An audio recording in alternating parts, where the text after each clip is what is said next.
Hello everyone! Ayan, good evening po sa inyong lahat. And for today's video ay tara't samahan niyo po ako magluto nitong ating barbecue liempo. So dito po natin yan guys lulutuin sa kawali. No need na tayong gumamit ng uling. So hindi na tayo mauusukan. Ayan. So tara na guys, samahan niyo po ako magluto and enjoy watching po. So ayan na nga at meron tayo ditong liempo. Pigpa-slice na po natin yan. Hinugasan na rin natin na maayos. And then maglagay na tayo ng paminta, garlic.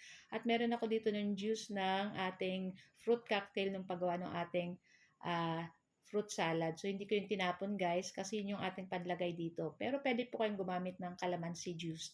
So, naglagay na rin tayo ng soy sauce. Ayan. Tapos, naglagay rin tayo ng oyster sauce, Sprite, and banana ketchup. Tapos, naglagay rin tayong konting salt. So, hindi na po ako maglalagay dyan ng sugar kasi matamis na po yung ating fruit cocktail, yung juice, tapos naglagay pa tayong banana ketchup, tapos may Sprite pa. So, manamis-namis na po yan. Pero hindi naman sobrang tamis, tama lang.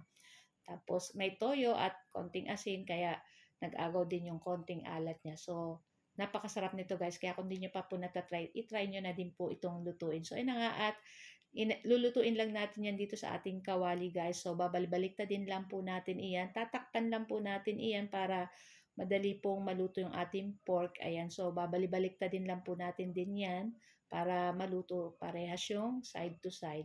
So after ng ating first batch, ito namang ating second batch ang lulutuin. So ang nabili ko pong liempo is lampas 1 kilo. Ayan, pero talagang naubos po namin iyan sa sobrang sarap.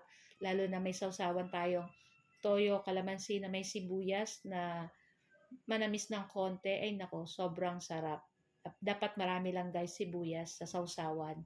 Pati yung sibuyas makakain mo talagang super yummy. So yan na nga at luto na rin itong ating maluluto na rin itong ating second batch. So hanguin na natin yan. Pero syempre i-slice po natin yung pahaba-haba yung ating mga pork para pag kinain natin mamaya ay isang subo lang, okay na. So, wag nating itatapon yung sauce, yung binabadan. Lulutuin po natin iyan kasama nitong ating in-slice na liempo. Ayan.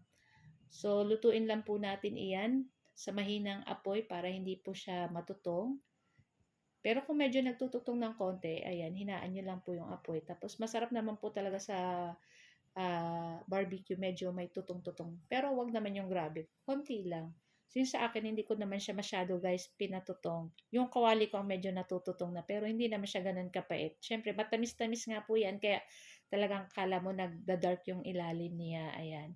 So guys, ito, maluluto na rin to, pwede na natin tong hanguin. So yung after namin makuha yung liempo dyan, hindi ko na guys lang na videohan. So itong kawali ay lutuan ko pa nung bahaw na kanin. So, fried rice ko pa dyan. Kaya, napakasarap talaga ng aming kainan.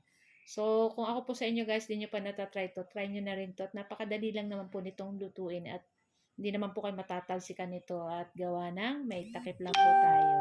So, yun na nga guys. At ito lang po ang aming video today. At sana po ay nag-enjoy kayo. Huwag nyo po sanang kalimutan mag-like at mag-follow para palagi po kayong updated sa aming mga bagong video na i-upload. At huwag nyo na rin po sanang kalimutan mag-like, comment, at pa-share na rin po ng ating video.